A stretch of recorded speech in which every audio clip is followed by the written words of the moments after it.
Hola chicos de historia, esta semana nos toca el tema de la Revolución Rusa y les traigo un documental, espero les guste.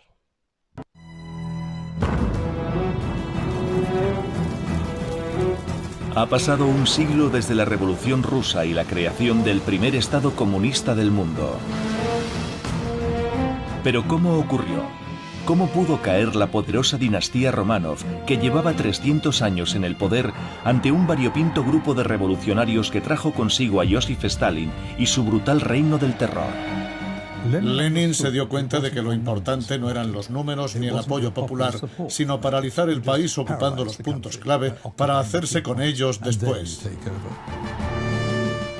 La revolución no surge de los desposeídos y los hambrientos, surge de la clase media, siempre ha sido así.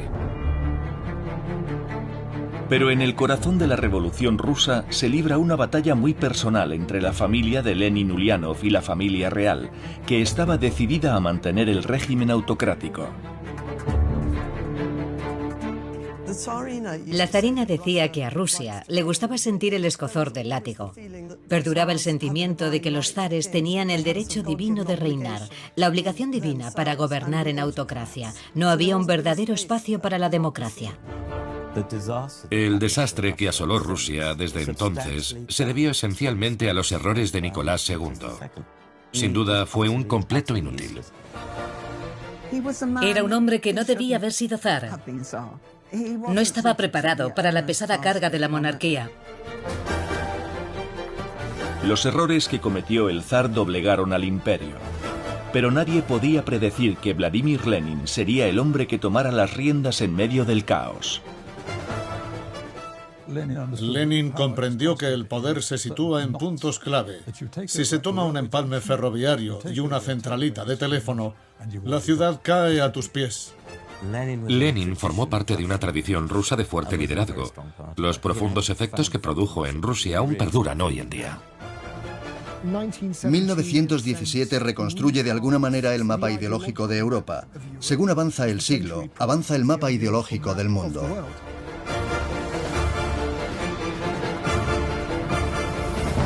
La Revolución Rusa.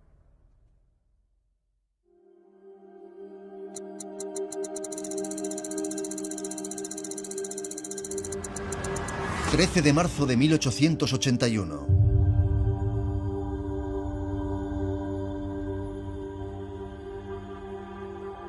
...13 de marzo de 1881, San Petersburgo.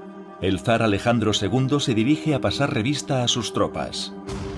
Viaja en un carruaje a prueba de balas que le regaló Napoleón III. Esto es necesario puesto que el zar ha sufrido ya varios intentos de asesinato durante su reinado. Mucha gente quería acabar con el zar y con su gobierno. Y el hecho de que a mediados del siglo XIX aparecieran dos inventos que se expandieron por toda Rusia, el revólver y la dinamita, un potente explosivo, permitió a cualquier principiante organizarse y planear un asesinato. Fue una especie de prolongada campaña terrorista. Hubo muchos atentados contra el zar y tentativas de volar ese carruaje. Un terrorista que llevaba trabajando varios meses como carpintero en el Palacio de Invierno consiguió infiltrar una carga de explosivos que estuvo a punto de acabar con Alejandro II. El resultado, 11 personas muertas y otras 56 heridas. Hubo ocasiones en las que el zar estaba en la habitación equivocada en el momento adecuado y la explosión no lo alcanzó. Pero esta vez el zar no tuvo tanta suerte. Las piernas de Alejandro volaron en pedazos y la metralla destrozó su estómago. Trasladaron el cuerpo moribundo al Palacio de Invierno, donde su familia, los Románov, que llevaban reinando en Rusia casi 3 siglos, se horrorizaron al verlo.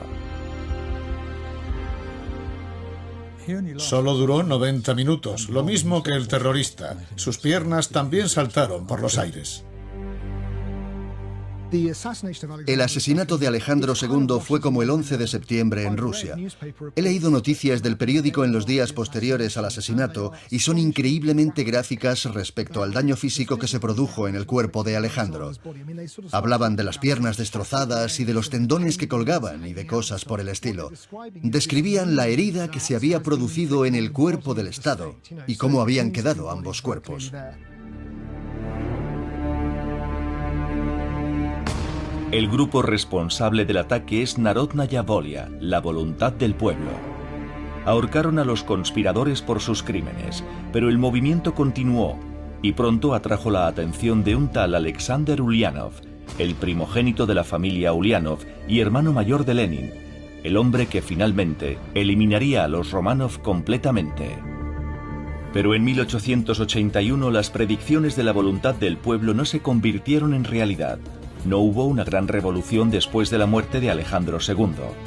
Le sucedió su hijo, Alejandro III, quien después de ver a su padre moribundo, juró que nunca correría la misma suerte. A pesar de la enorme agitación, el régimen autocrático ruso continuaría.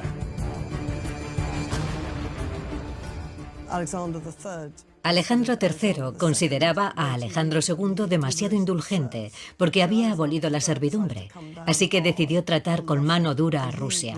Tenía un carácter muy enérgico y era capaz hasta de hacer nudos con los tenedores en la mesa. También era capaz de atravesar las puertas sin abrirlas. Era un hombre gigantesco y, por desgracia, echó a perder a su hijo, llamándole nenita, desde que era pequeño. No sé qué efecto tendría en el zar Nicolás esa fuerte represión por parte de su padre y todo ese menosprecio. Alejandro III tenía muy mala prensa. La gente decía que estaba estancado, que era reaccionario, y era cierto, aunque por otra parte tenía cosas buenas. Nunca declaró la guerra a nadie, no como Alejandro II, que era extremadamente agresivo y peleó contra el Imperio turco y los chinos. Además, escuchaba a sus ministros. Puede que fuera un reaccionario, pero nombró ministros muy competentes y durante su reinado los ferrocarriles y el correo se convirtieron en unos de los mejores servicios de Europa. Era aburrido y bebía, pero tenía sus cualidades. Aunque parezca contradictorio, en aquella época Rusia era en realidad una sociedad dinámica en muchos aspectos. Tras su derrota en la Guerra de Crimea en 1850, comprendió que debía industrializarse para seguir siendo competitiva en el escenario internacional. Esa derrota a manos de los franceses y los británicos dejó claro que Rusia era un estado subdesarrollado. Sus ejércitos de campesinos no estaban a la altura de los poderes occidentales, y si Rusia quería ser alguien en el tablero internacional tenía que industrializarse. Rusia se modernizaba a un ritmo vertiginoso, pero su sistema político seguía siendo profundamente autocrático, a diferencia de casi todas las naciones europeas de aquella época. Por las condiciones de Rusia en aquellos años, las familias de clase media no tenían derecho a ninguna forma de expresión política. Ese era el principal problema. Así que en cualquier familia de ese tipo, el hijo se unía a los revolucionarios, el sector político radical. Hubo una ola de represión contra los radicales rusos, los opositores y demás. Algunos eran verdaderamente peligrosos. Habían planeado el asesinato del zar, de los miembros de la familia imperial o de los gobernadores regionales. Es paradójico que un dictador se mantenga a salvo mientras se muestra estricto y severo. Sin embargo, en el momento en el que ofrezca su mano, le cogerán el brazo. Cuando la gente percibe debilidad o división, todo empieza a derrumbarse. Uno de los que se involucraron en este ambiente radical fue Alexander Ulyanov, a quien su familia llamaba Sasha. Era el primogénito de los Ulyanov y el hermano mayor de Vladimir Lenin. La familia Ulyanov no era una familia típica. Existía una pequeña casta de funcionarios en Rusia y el padre era inspector de escuelas. Había alcanzado una posición en la administración pública que le daba el rango de noble. Había poca gente así en Rusia, pero tampoco eran muy ricos. El hermano mayor de Lenin, como Lenin, era intelectualmente brillante, con medallas en la escuela y en la universidad. Se unió a un grupo de estudiantes, decidieron fabricar una bomba y atentar contra Alejandro III. 13 de marzo de 1887. El plan era asesinar al heredero de Alejandro II, Alejandro III, mientras éste asistía a una ceremonia para conmemorar el asesinato de su padre. Y Alexander Ulyanov era un verdadero maestro fabricando bombas. La voluntad del pueblo era una sociedad mística más que ideológica. Pensaban que si derrocaban al que estaba en la cima, el miedo provocaría que el sistema se desintegrara para dar paso a un levantamiento campesino del que nacería un nuevo orden, según el análisis de Marx. El problema era que Marx dijo que el último lugar donde habría una revolución era Rusia. Existía esa idea romántica de que matando al zar se produciría una reforma de un modo natural. Pensaron en una bomba llena de trozos de metal impregnados en estricnina para provocar el mayor número de bajas posible y tener una amplia resonancia. Pero la Ojrana desmanteló el plan. Llegaron a sus oídos rumores del intento de asesinato del zar y detuvieron y apresaron a los terroristas en cuestión de días. Por supuesto, los condenaron a muerte. Alejandro III estaba dispuesto a indultar a los que se arrepintieran, pero a los que no, los colgaría. Sasha dijo que iba contra sus principios pedir clemencia, aunque su madre se lo imploró. Dicen que el ahorcamiento de Sasha es lo que motivó a Lenin. A menudo son cosas personales, no políticas. Cuando detuvieron a su hermano, su madre fue a la ciudad. Vladimir, el futuro Lenin, intentó conseguir un transporte para llevarla a la estación de tren más cercana y recorrió el burgo de Simbirsk buscando a alguien que lo hiciera. Aquellos a quienes se lo pidió se negaron, y eso cambió completamente su visión de los liberales burgueses y la clase media. Desde aquel momento empezó a tratar mal a los liberales, y el desprecio que mostraron por su familia tuvo tanto impacto en él como una convicción política.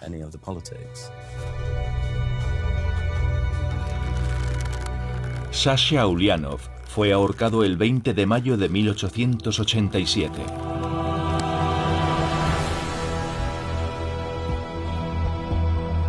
Lenin ingresó en los movimientos clandestinos revolucionarios siguiendo el ejemplo de su hermano, y como Sasha, Lenin estuvo bajo vigilancia por la policía secreta del Imperio ruso, la Ojrana.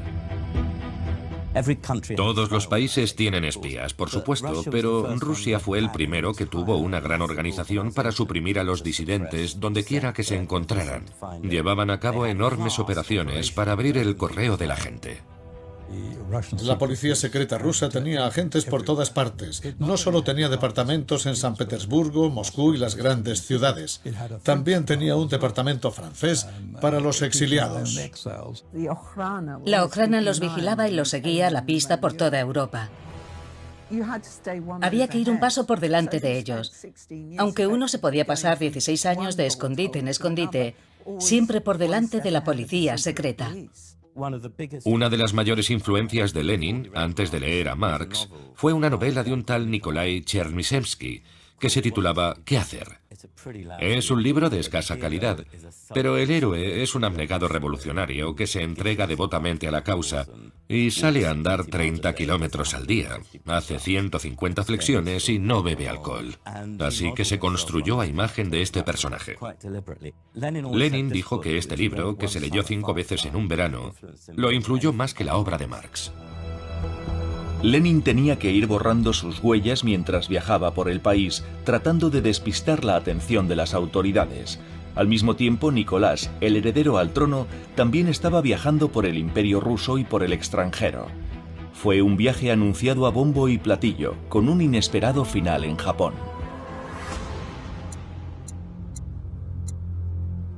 ...11 de marzo de 1891...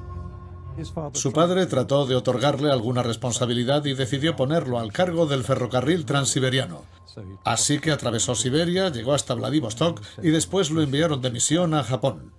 Esto terminó en desastre porque Nicolás fue atacado repentinamente por un policía japonés. Tsuda Sanso sacó una espada y le hizo un corte en la cabeza que le dejó malherido. Desde mi punto de vista, lo de Otsu fue un giro inesperado. No creo que hubiera un movimiento entre los japoneses contrario al zar, al que los propios japoneses temían. Japón solo llevaba abierto a los europeos 35 años y había mucha xenofobia. Aquel policía japonés se creyó un samurái defendiendo el honor nacional. Nicolás se lo tomó bien, se quedó sentado fumando mientras lo vendaban, a pesar de que le había cortado un buen trozo de cráneo. Desde entonces sufrió fuertes dolores de cabeza. Tal vez esto lo pusiera en contra de los japoneses porque desde ese momento empezó a llamarles macacos, monos, y se convenció de que eran inferiores a los rusos y de que serían conquistados fácilmente en cualquier guerra futura. El incidente de Otsu supuso casi una pérdida para la familia Románov, pero resultó ser un adelanto de lo que les deparaba el futuro. Apenas 2 años después, el zar Alejandro III enfermó repentinamente. Murió a la temprana edad de 49 años, dejando a su poco preparado hijo Nicolás como heredero al trono. Alejandro murió de forma completamente inesperada por una enfermedad renal cuando aún estaba en la cuarentena. Nicolás esperaba tener otros 20 años para prepararle en la enorme responsabilidad de dirigir aquel gigantesco imperio. El problema de una monarquía hereditaria es la sucesión. El monarca debe morir en el momento oportuno. Cuando Alejandro murió con 49 años, sus ministros dijeron que era una pena que no hubiera muerto mucho antes para tener un pequeño zar que no pudiera tomar decisiones durante por lo menos 10 años y que así hubiera podido madurar un poco. Pero Nicolás siempre fue un poco infantil. Estaba aterrorizado cuando murió su padre, enfrentado ante la perspectiva de que recayera sobre él toda esa responsabilidad para la que había recibido tan poca preparación. Una semana después del entierro de su padre, Nicolás se casó con Alix de Hesse, una princesa alemana que se convirtió en la zarina Alejandra. Su origen supuso una amenaza para la familia Románov durante la Primera Guerra Mundial, pero los grandes problemas de Nicolás como monarca empezaron mucho antes. De hecho, el mismo día de su coronación se inauguró la tragedia. 26 de mayo de 1896.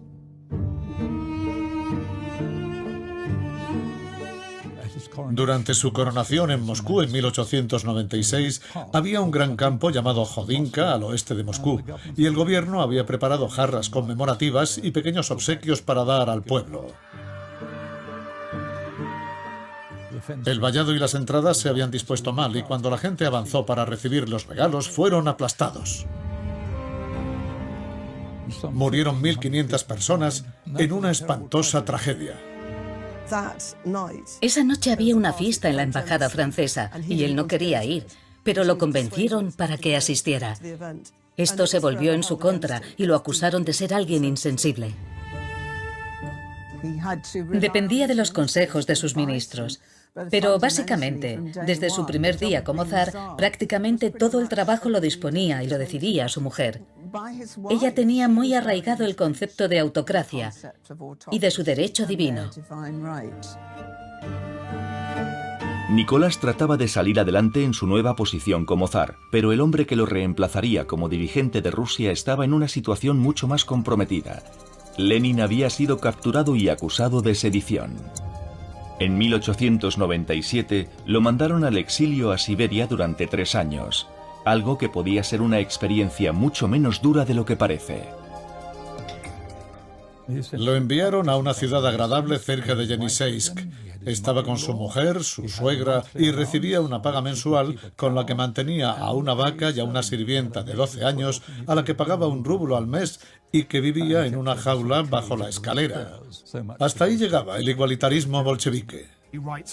En sus cartas contaba que estaba esquiando o cazando y mantenía un enorme volumen de correspondencia con una especie de red de conspiradores que se estaba extendiendo por todo el Imperio ruso y llegaba hasta Europa. El alojamiento era agradable. En Rusia la gente no pensaba que hubiera que alejarse de los prisioneros. Se podía charlar tranquilamente con un asesino. La gente solía ir a la cárcel durante la Pascua como quien iba al zoo. No era una mala vida. El exilio de Lenin terminó en 1900. Pronto empezaría a viajar por Europa occidental, donde conocería a otros marxistas y disidentes que planeaban la caída de la monarquía rusa. En aquel momento Lenin y esos agitadores parecían insignificantes porque había preocupaciones mucho más apremiantes. El imperio ruso estaba rodeado de potencias militares cada vez más fuertes.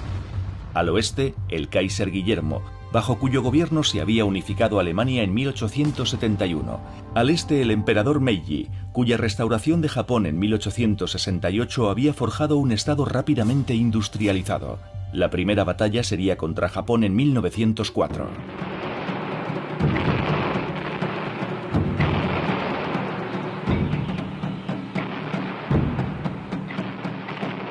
Pocos observadores mundiales esperaban que un ejército asiático se enfrentara a uno europeo. El sorprendente éxito de Japón en el conflicto aumentó el descontento social por toda Rusia, lo que produjo la Revolución de 1905. La guerra ruso-japonesa terminó de hundir los ánimos porque los rusos fueron derrotados y su flota destruida. Eso no ayudó a alzar en sus esfuerzos por ganar popularidad.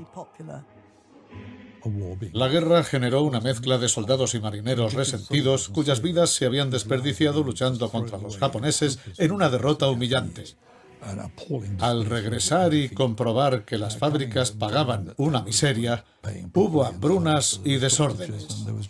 Fue el momento en que los soldados desencantados aprovecharon para organizarse. La respuesta al descontento de la población y a las peticiones de reforma fue brutal. Las tropas imperiales abrieron fuego ante los manifestantes. Los acontecimientos del Domingo Sangriento, como se llamó después, echaron a perder la reputación del zar para siempre.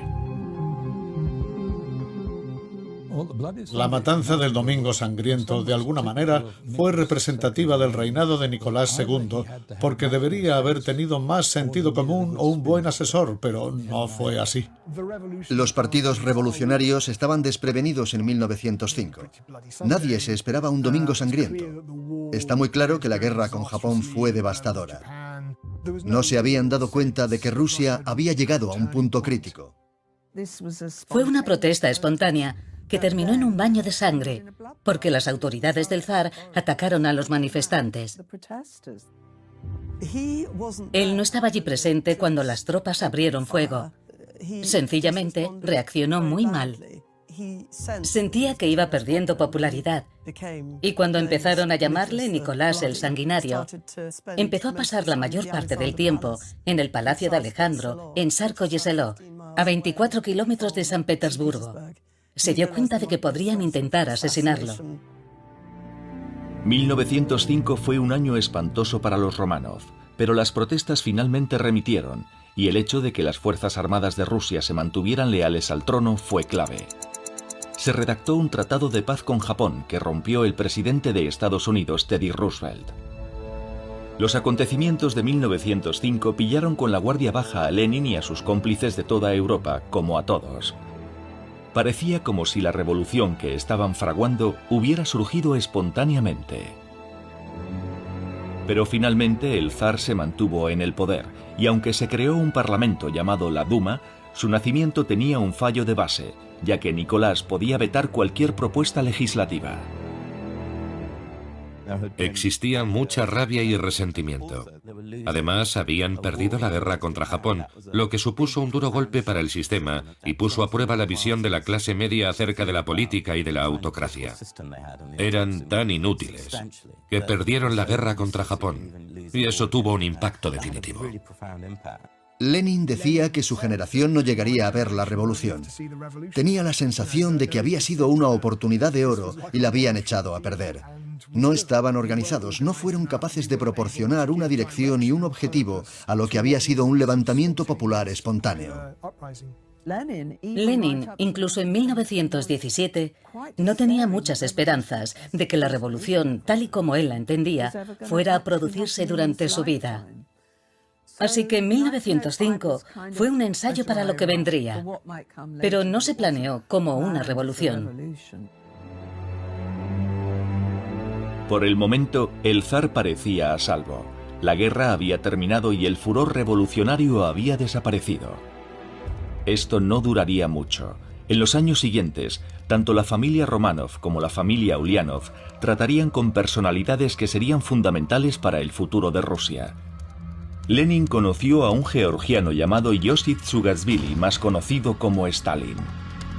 Aunque en su primer encuentro, Lenin no quedó muy impresionado. Lenin era el líder de la sección bolchevique y uno de los altos mandos. Stalin, en realidad, no era nadie. Al principio Lenin casi no se fijó en Stalin, pero más tarde en Viena se dio cuenta de que era un hombre muy útil. Lenin tenía una actitud condescendiente hacia los que no eran rusos y lo llamaba el georgiano maravilloso. Lo consideraba valioso como una especie de recadero, aceptaba cualquier encargo, siempre estaba dispuesto a matar, a robar y no se detenía ante nada. Era físicamente capaz de meterse en una pelea. Lenin admiraba eso de Stalin, que era muy fuerte. Tenía la cualidad de intimidar a la gente y nunca hablaba, no como Trotsky. Por eso Lenin y Trotsky nunca congeniaron.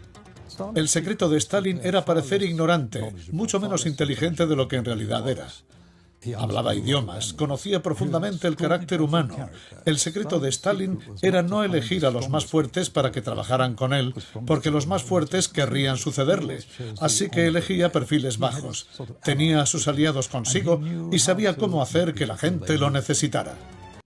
Hasta aquí la explicación de esta clase. Cualquier duda o aclaración lo checamos ahorita en la videollamada.